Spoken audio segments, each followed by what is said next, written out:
What is going on, everyone? Platinum Beast coming at you with yet another video. Today we are doing episode 8 of the Platinum Beast Answers series. So, without further ado, let's get into it.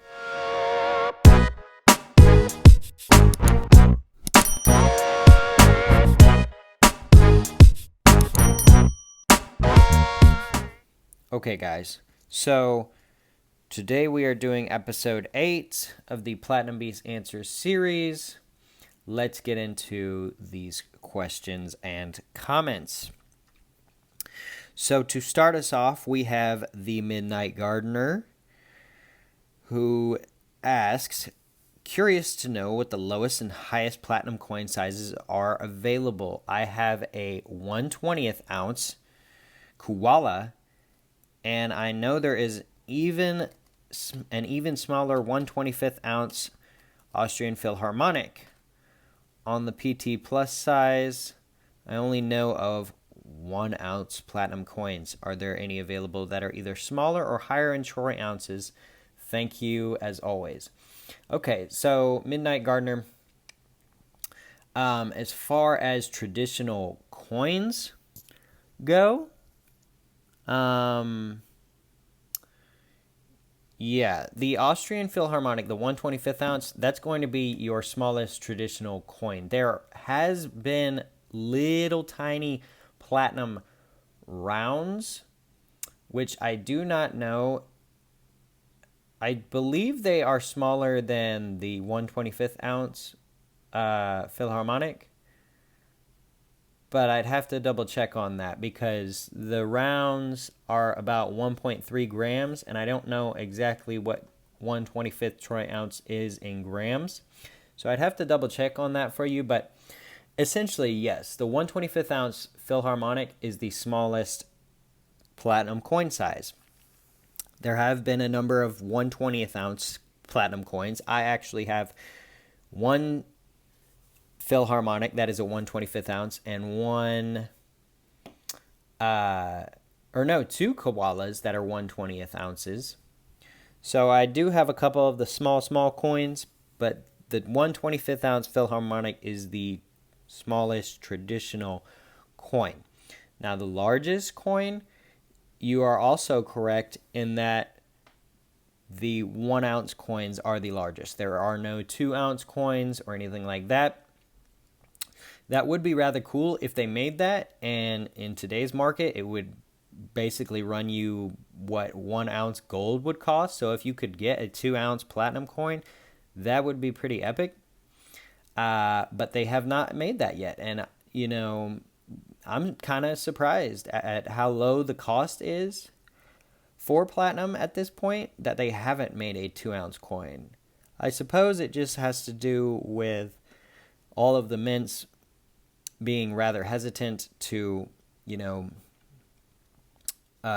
a lot of platinum, and it also requires a lot of work from them and stuff like that. But as far as smallest and largest, you're correct. The 1/25th ounce is the smallest. The 1 ounce coin is the largest. So thank you for your comment, Midnight Gardener. You have always been a loyal follower and commenter, so I always appreciate you. Fiat Destroyer says, I tend to get distracted watching the platinum in your hands instead of focusing on what you're saying. Well, nothing wrong with that, Fiat Destroyer. This platinum stuff is gorgeous to look at. It's really cool for sure. And wow, look at that sun on that shield. My phone case and tripod are black, so I'm assuming that that's why it goes black. But then, when you lift it up, it just shows itself. That's crazy. Look at that sun.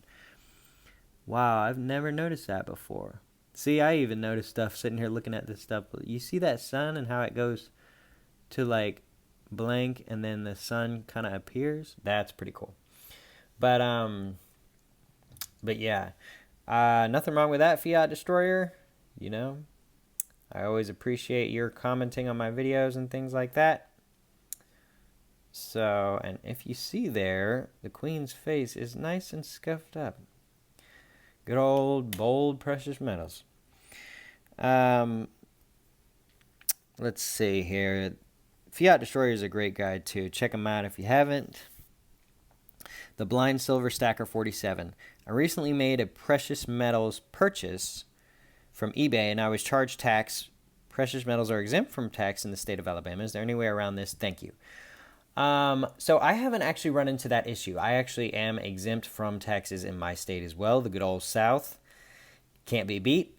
But as far as you accidentally being charged with tax, so what you have to do, I have heard from other people. I have never experienced this myself. I've never been charged tax myself. But from what I have heard, you need to get in contact with eBay customer service and you need to let them know that you were charged tax incorrectly, and they should refund you that, because I'm sure it doesn't happen that way unless you contact customer service, just because of, I don't know, logistics or something. But at the end of the year, they'll end up, I assume, somewhat over, or I don't know how that works, but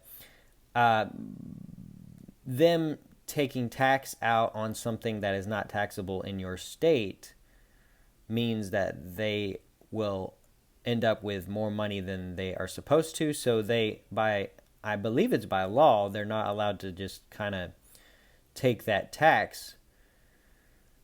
I'm sure if it is a mistake, it's not like they're going to jail over it. So I'm sure it's not a high priority list to make sure all their T's are crossed and I's are dotted. But if you get in contact with the customer service at eBay and you let them know your situation and you let them know your state does not charge sales tax on bullion, they should get you squared away. I have heard of people being successful taking that route.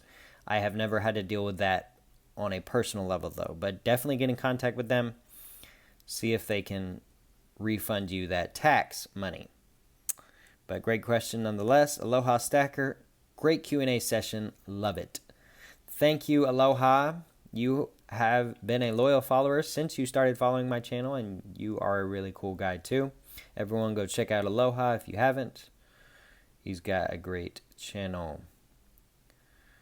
We also have Jack, who says, if we plan to buy and hold platinum for multiple decades, is there any chance we don't end up doing really well? It feels close to zero risk to me, to be honest. It's ridiculously rare, and any new industrial demand for it will spike the price. Example, palladium in recent years couldn't absorb increased demand without the price spiking. I fully agree with you, my friend. There's no real downside to platinum. Its rarity is not something that can be taken away, really. Its usefulness in industry is something that is very unique and very hard to come by, and serves a vital role in our world. So, you know, the future is endless. The future potentials are endless for this metal, and it has limitless opportunity, in my opinion. So there's no real downside, and I totally agree with you. Great question. Inefficient Stacker. I came for the roast. I left with an education. What the heck? Where's the roast? Oh. So Inefficient Stacker, I commented on one of his videos saying his roast was coming out. I told him it was like tomorrow on the day I told him, and I guess he got the days mixed up and thought this was supposed to be the roast. So go check out my fish roast if you haven't. It's pretty funny, I think. Cash and Coin says, thank you, my friend. Nice. Thank you, my friend. And everyone go check out Cash and Coins. He's got a cool channel. Posts lots of great content. Overall, really good guy. Bob said, thanks. Thank you, Bob. Loyal follower from early on. T.Y. Hanzowitz, what are your thoughts on fractional platinum bars? So I have a lot of fractional platinum bars. I don't have them right now to show, but they're a great investment, and APMEX right now is selling Valcambi for really decent premiums. So if you can get any of those Valcambi bars in the assays, I suggest picking those up for sure. But as far as fractional platinum bars, those are great, and those are really better than the fractional platinum coins. The coins always hold ridiculous premiums over spot. The bars, not so much. So the bars are great for stacking, and stacking on a budget, because they go from 1 gram all the way up to, 50 gram, 100 gram. I don't have any of those, but the bars are a great way to stack, and they fit the needs of anyone's budget. So great question, and I totally am all in on platinum bars, fractional bars. Choose life, choose freedom. I love your name, by the way, bud. Like, your name is awesome, and you're a cool guy. He said, you are doing a great job. Do you collect only coins? No, I also stack bars. I stack platinum bars. I have one small, what would be called a round. But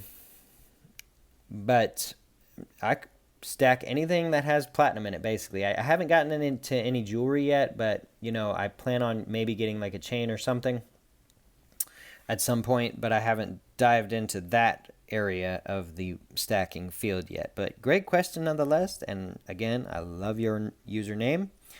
Epic for sure. And then our final comment, Marcelo Ficiano. Hey Stacker, what you think about the latest PM dip? It's amazing how the dip avoid hitting platinum. So much manipulation in the silver market. Gold bugs are back in the equities again. Platinum will soar under Biden if he initiates his green energy plans. That is actually a great point. And you are correct in that platinum will soar if Biden initiates his green energy plans. Yes, platinum will soar. It will. I believe so. It very well could if they start ramping up environmental regulations and things like that. And it is interesting how platinum does move different from silver. And in my opinion, I think the gold and silver is going to come down substantially, and people are going to go back to stocks once normality takes place, probably sometime in the next year or so. So we'll have to see where it all goes. Silver might not ever be sub 20 again. I'm not 100% one way or the other on that. Gold, I think, may come down, may stay the same. I really don't know. I'm really not sure on that metal either. Platinum, though, is going to go up. And so that's why I've been stacking it so heavily. So, yeah, guys. As always, I appreciate everyone who comments and asks questions. This has been episode 8 of Platinum Beast Answer Series. Another great episode for sure. Be sure to leave your comments and questions and anything you want me to read out loud on my next video in the comment section below. And until next time, guys, we will see you.